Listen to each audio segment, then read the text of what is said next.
Padre Kristelis Riziki, Padre kiongozi wa parokia hii yetu ya Epifania hapa Nekale,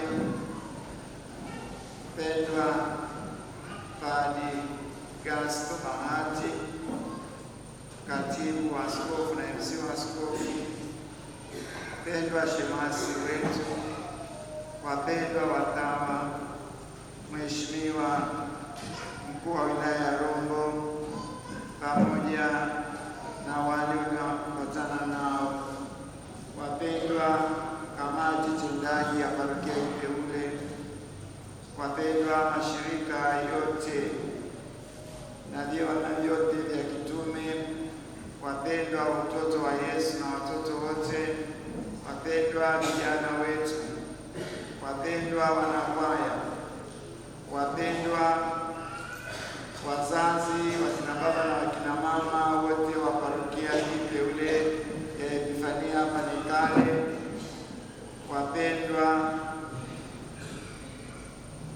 vijana wetu wa vyombo vya habari mlioko hapa na wengine wote wenye mapenzi mema tunaosali pamoja.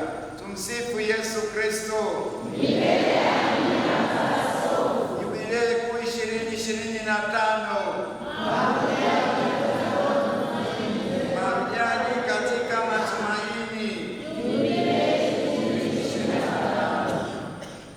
Wapendwa katika Kristo, leo tunaadhimisha Jumapili ya 4 ya Majilio mwaka A.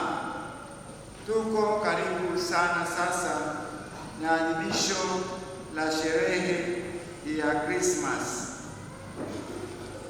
Katika siku ya leo tunaguswa na mambo matatu makubwa. Jambo la kwanza ni jinsi Mungu anavyohangaika na mwanadamu, anavyohangaika ili tuwe katika hali ya usalama. Tangu kwenye Agano la Kale tunaona siku hii ya leo jinsi ambavyo anataka kumsaidia mfalme wa Yerusalemu Ahasi. Mfalme wa Yerusalemu alikuwa anaitwa Ahasi. Mungu anataka kumpa msaada na anamwambia omba Mwenyezi Mungu alama. Mwenyezi Mungu anafahamu kwamba alikuwa ameshambuliwa sana na maadui wengi. Huyu Ahasi ameshambuliwa sana na maadui wengi na ni kama anaelekea kushindwa. Mungu anamwambia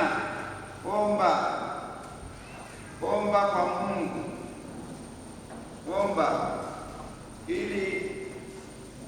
omba alama yote. Naomba watumishi mtulie sasa, kaeni mahali penu, ndio kaketi wote mpaka baadaye.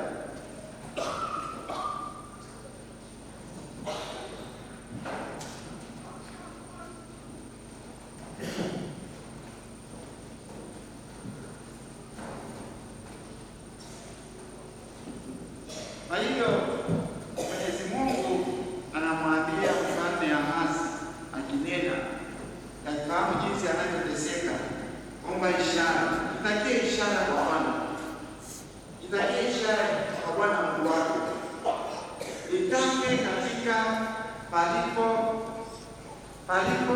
juu sana au palipo chini sana, itake tu kwa jambo lolote, kwa sababu Mungu anamwonea huruma anavyohangaika, anataka ampe msaada.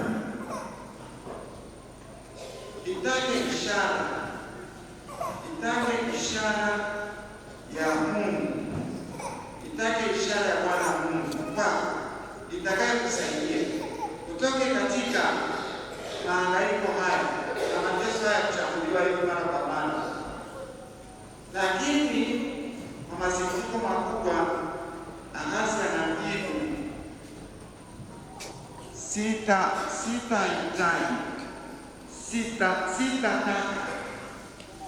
sitataka wala sitamjaribu Bwana. Sitaki wala sitamjaribu Bwana. Yaani kama anaona kwamba Bwana anamwambia aombe ishara, yaani aombe msaada, yaani amwambie tu Mungu, Mwenyezi Mungu, naomba ufanye chochote, wewe uliye mkuu, uliye na uwezo wote, naomba tu ufanye chochote, fanya chochote, naomba ufanye chochote kwa kusema au kwa ishara yako wewe uliye na uwezo, ili uweze kuondokana na matatizo haya ya kushambuliwa na kushindwa hivi kwa hivi mara kwa mara. Sasa Mwenyezi Mungu anataka kweli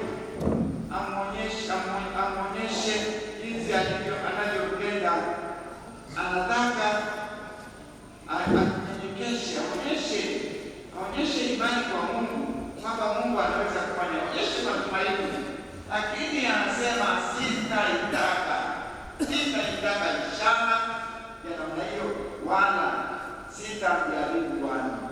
Yaani kama Bwana ameshasema sitaitaka na sitamjaribu Bwana, sasa inaonekana kwamba sitamjaribu Bwana, anaona kwamba Bwana hawezi kufanya lolote, Mungu hawezi kufanya lolote, ananisumbua tu nitake ishara kwake, lakini ninavyofahamu hawezi kufanya lolote. Mimi ni mkubwa kuliko yeye anayeniambia nitake ishara kutoka kwa Mungu, naye nitake katika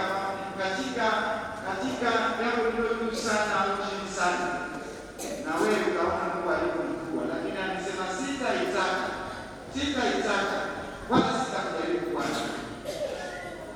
Ukosefu wa imani, ukosefu mkubwa wa imani, ukosefu mkubwa wa matumaini kwa Mungu Mwenyezi anayemwambia aombe. Sasa ndugu zangu, Ahasi amebaki katika hiyo hali, na Ahasi anawakilisha watu wengi wasio na imani kwa Mungu, wako kwenye mahangaiko makubwa, wako duniani, wako kwenye mahangaiko makubwa, lakini hawana imani kwa Mungu, hawana matumaini, hawana unyenyekevu wa kuomba msaada kutoka kwa Mungu. Sasa tunaingia katika Agano Jipya. Jumapili ya leo inaitwa Jumapili ya Bikira Maria.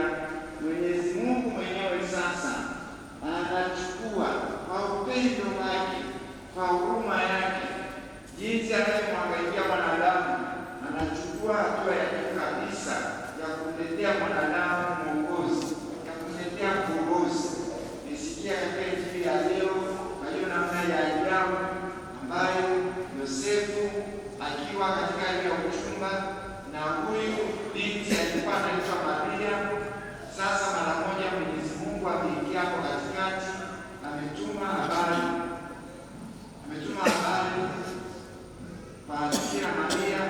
Malaika Gabrieli analeta habari kule kwamba Mwenyezi Mungu anamtaka uwe mama wa mkombozi. Jambo hilo lilimshutua sana Maria. Itakuwaje jambo hilo?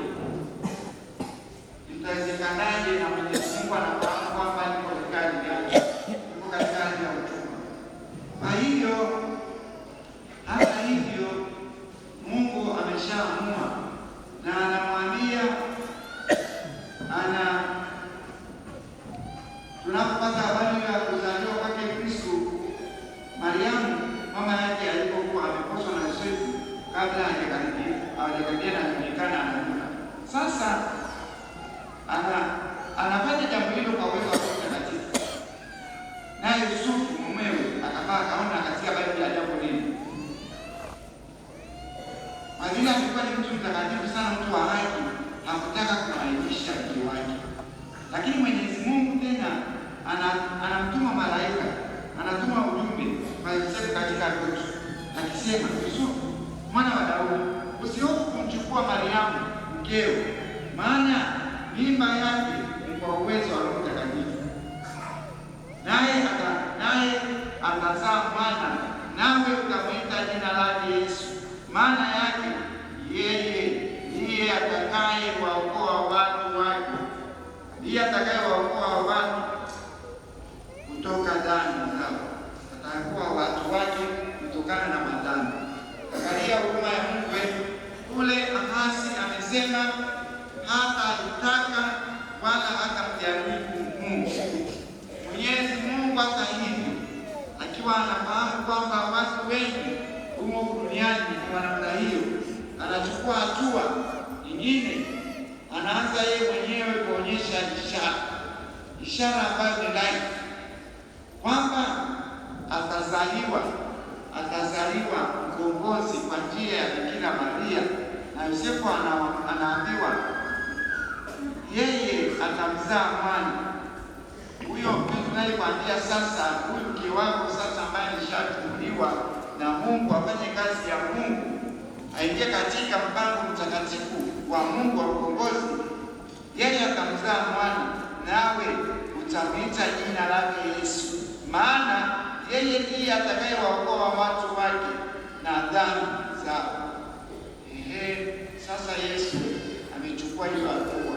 Mwenyezi Mungu amechukua hiyo hatua ya namna pekee kabisa ya kuleta mkombozi kwa njia ya Bikira Maria, na Yosefu anachaguliwa sasa kwa baba mlezi.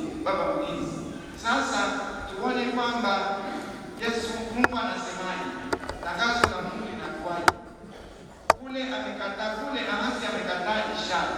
Mungu anaitoa ishara ambayo si ishara inayoonekana kwamba mvua inanyesha au kuna upepo mkali sana unaomimina baraka kutoka mbinguni. Hapana, hii huruma, kujali kwa Mungu anapokuonyesha ni live, ni kuzaliwa kwa Bwana wetu Yesu Kristo, naye Bikira Maria akamzaa mwana, naye atamwita jina lake Yesu. Yesu maana yake ni mkombozi. Yesu maana yake ni mwokozi, yule anayeokoa watu kutoka katika mahangaiko yao ya ndani na ya nje. Ni mwokozi, ni mkomboaji, ni Masia. Anaondoa watu katika matatizo, katika shida, yawe ni ya ndani, yawe ni ya nje. Sasa Mungu mwenyewe ndiye amechukua hiyo hatua, pamoja na kwamba Ahasi amejibu kwa ukatili, amejibu kwa ukatili. Hata hivyo Mwenyezi Mungu anachukua hatua nyingine ya juu zaidi ya kuonyesha upendo wake na huruma yake na kujali kwake kwa hali ya juu kwa mwanadamu anayeteseka. Anaamua mkombozi aje kwa njia hiyo ya Bikira Maria, akiwa kama mama yake na Mtakatifu Yosefu akiwa kama baba mlishi.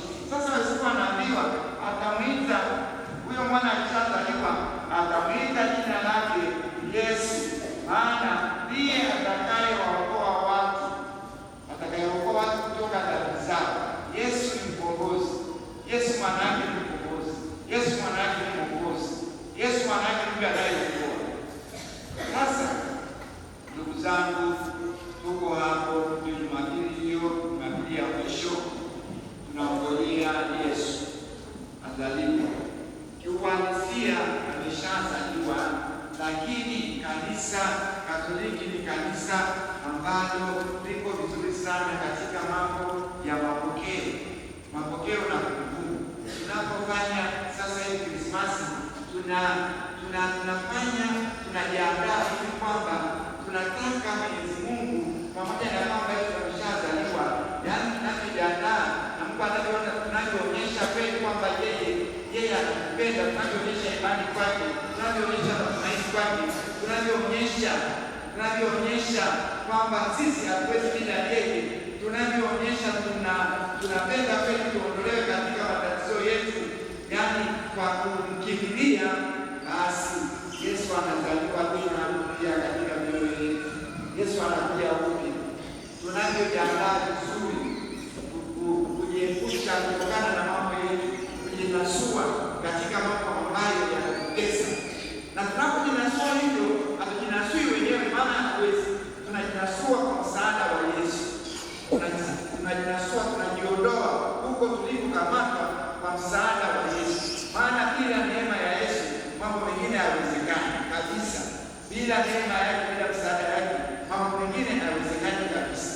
kwa neema yake tu, ni kwa msaada wake tu.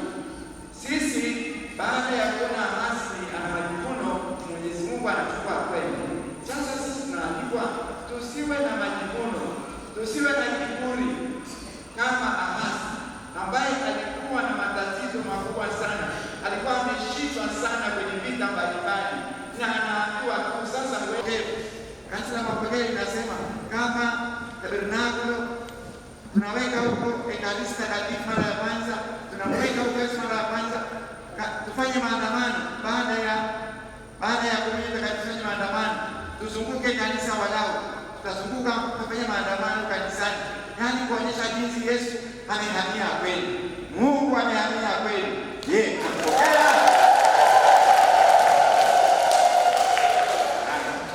Natia makofi swala nampokea. Yesu amekuja kweli, Emanueli, Mungu pamoja nasi. Yuko mlangoni anagonga, ukifungua ataingia. Yuko mlangoni, anakuja karibu kabisa, ndio tuko hapo kabisa. Yaani tuko mlangoni. Yuko mlangoni. Yaani tuko mlangoni anagonga. Yo, Baba John, Baba Shirima, Baba Urasa, upokee Urasa, Shirima, Mama Ana, Mama Maria, Clemens, Anton, Yende, hakuna chochote, nakaa chini. Yaani unamnunia Mungu, yaani nakaa chini, na kama namwambia, don't disturb me, usinisumbue. Yaani kama Ahasi tu, ni kama Ahasi. Na wakati mwingine tunatoa maneno mazito, hata kwa mafani, hata kwa kama mtendaji, hata kwa makatekista, kama Ahasi. Msinisumbue, niache nilivyo. Ninyi mnanionea wivu, jinsi ambavyo naishi vizuri. Kuna shida gani? Mimi nasema niko kwenye usuria, bwana na watoto 3 mazuri tu, yaani yametoka hapa mapacha, jike na dume. Kama Mungu alikuwa anaona kwamba ni vibaya, ningezaa dume na jike kwa mara moja. Usinisumbue, ujipongeze. Sasa anaonyesha huruma yake, anavyokupenda.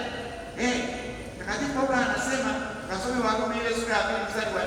Nasema yaani huruma ya Mungu, ukiona uvumilivu wa Mungu, ukiona Mungu anavumilia tu, uvumilivu wa Mungu unakualika ili utubu. Uvumilivu wa Mungu unakualika utubu. Wewe unajivuna kwamba yaani mara moja tu, yaani miaka 3 hii una mapacha dume na jike. Kama Mungu angeona kwamba mimi kwa kweli niko kwenye suria, singekataa kunipa, endelea asante na wengine. Lakini ni huruma ya Mungu, upendo wa Mungu unakualika ufanye toba, uvumilivu wa Mungu unakualika. Sasa ndivyo mnavyojibu malugha ya hasira, ndivyo mnavyojibu mabaya, ndivyo mnavyojibu wasimamizi wa jumuiya mbalimbali wanavyokuja kwenu. Hali hii sio sawa. Haya mapombe ya namna hii, kuanguka barabarani kila wakati unabebwa, usiniguze. Yaani wewe kama unataka fedha za kwenda kunywa nikupe, usinisumbue. Na wewe huyu kama nini? Ndio majibu unayotoa haya. Sasa kipindi hiki tunaalikwa, ni kipindi cha mabadiliko. Tubadilike tu.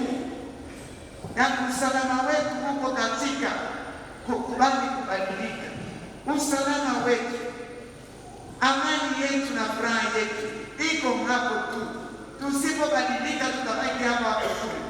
Tutaweza kujitetea sana, lakini inabakia ukweli leo na kesho na kesho kutwa. Wewe kuna furaha yoyote huko ndani, kuna utulivu wa moyo, kuna amani, unahangaika vibaya sana. Sasa ni kwa nini? Kubali tu kujibandua kwa nguvu ya huruma ya Mungu, kwa nguvu ya misaada hii ya Mungu inayotolewa na kanisa, kama unaposhauriwa hivi na mapani, kama unavyosikia hili Injili takatifu na mahubiri yake, yaani kwamba unaalikwa. Yesu yuko mlangoni, anapiga hodi, anakutaka, anakupenda, anapenda akusaidie. Alipenda kumsaidia sana Ahasi. Sasa namwambia sihitaji basi. Na wewe je? wewe unaendelea hivyo hivyo, na Mungu ameshampeleka Mwokozi ambaye ni Emmanuel, Mungu pamoja na sisi. Sasa tukifungua mlango, basi kufungua mlango ndio sasa na wewe unaweza kuadhimisha Krismasi. Utaweza kwa kweli kuonja kweli Yesu amezaliwa ndani yako. Kwa vingine inakuwa tu ni Krismasi ya pombe, ni Krismasi ya dafu, ni Krismasi ya mikate, Krismasi ya Krismasi ya pilau. Yesu yuko wapi? Yesu umemweka wapi? Krismasi ya dafu, Krismasi ya machalani yaliyobobea. Hata sasa nasikia harufu ya dafu huko, nasikia dafu imeshika huko. Sawa, tutaifurahia, lakini swala linakuja, Yesu umemwachaje? Yesu mbona yuko mlangoni anapiga hodi? Yesu anapiga hodi, anakupenda. Anakupenda pamoja nayo, anakupenda hasi. Anaona anavyohangaika. Anamwambia omba, yaani wewe omba tu alama, omba ishara. Yaani omba tu, yaani iombe kwa namna ya juu kabisa, au namna ya chini kabisa. Usiogope, huyu anayeongea na wewe ataweza, ana uwezo, atakataa. Ndugu zangu, tusiwe na kiburi, tusiwe na majivuno. Tusipoteze muda mtakatifu, tusiuache muda mtakatifu unapokuja kwako. Yaani tunaita opportunity, unapokuwa yaani unapopata nyakati kama hizi, uone kwamba ni unaalikwa, ni kitu cha pekee, nafasi ya pekee kabisa, nafasi takatifu kabisa kwako, nafasi takatifu, nafasi takatifu. Mungu anakualika ufanye kitu. Usikubali ipite hivi. Yuko mlangoni anagonga. Ukimfungulia ataingia. Ukikataa, basi Krismasi inakuwa ndio hivyo tu. Ni ya manyama tu, ni ya machalari tu, ni ya mikate tu, ni ya mabia tu, lakini roho yako bado inahangaika. Iko kwenye uchungu mkubwa sana. Iko kwenye uchungu mkubwa sana. Hakuna furaha, hakuna amani, hakuna utulivu, hakuna mazungumzo na Mungu, mazungumzo na Yesu. Unajua tunapozungumza na Yesu, tukiwa katika uchaji, tukiwa katika hofu ya Mungu, tunapata utajiri mwingi kutoka kwa Mungu. Mungu anatulisha mengi sana. Yaani tunakuwa ni kama Musa alikuwa anakwenda kule mlimani. Anapokea kwa Mungu mambo ya ajabu. Hata anapoteremka kutoka kule mlimani, basi yaani wanaona anang'aa. Yaani kwa hivi hata wale wa Israeli hawakosa kuona, wanaweza kumpokea, yaani wakiona uso wake hawezi kumpokea, wanakimbia kwenda kumvika kitambaa cha kufunika ule uso wake, kwa sababu anang'aa, ametoka kwa Mungu mlimani.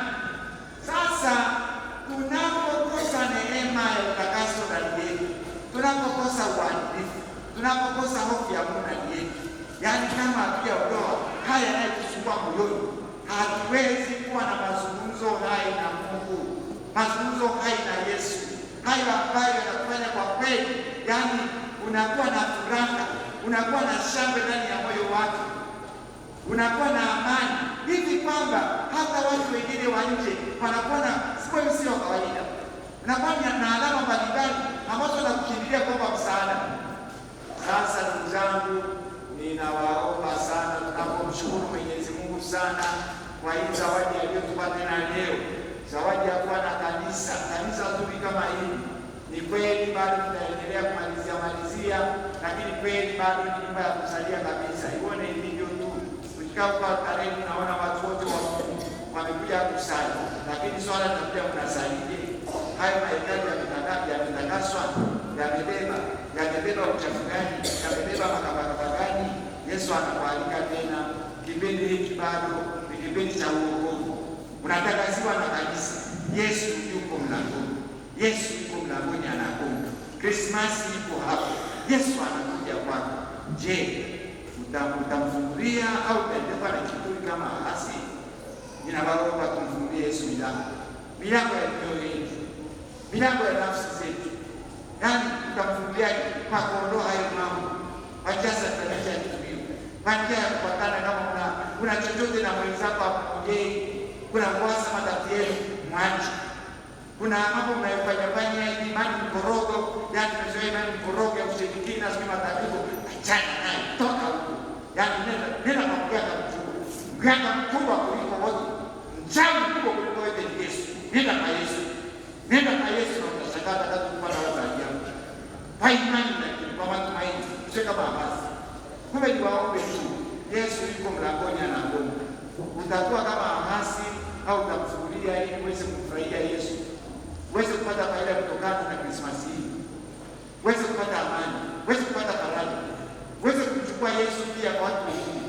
Basi tumwombe Mama Bikira Maria ambaye amekuwa mkarimu hivi kutoa nafsi yake ili aweze kupata mikakati ya kwanza ya kuleta Yesu duniani, atuombee kwa mwanaye ili kwa kweli na sisi tuweze kuonja hiyo furaha ya Yesu, tuweze kufahamu hiyo furaha ya Yesu. Ndio maana Bikira Maria ameionja hakika, ameionja yote, anafahamu maana amefanya makao kwake kwa muda wa miezi 9, anafahamu kuwa na Yesu maana yake nini. Tumwombe Mama Bikira Maria atuombee ili tuweze kuwa na hamu ya kwenda kwa Yesu, tuweze kuwa na ujasiri kwa kujitakasa kipindi hiki, kujitakasa, kujisafisha, kujinasua ili Yesu aweze kupata nafasi ndani ya nafsi yetu. Tumwombe Yesu atusaidie. Mama Bikira Maria atuombee, na watakatifu wetu na hasa wa kipindi hiki, wakina Baltazari, wakina Gaspari na Melchiori watuombee. Tumsifu Yesu Kristo.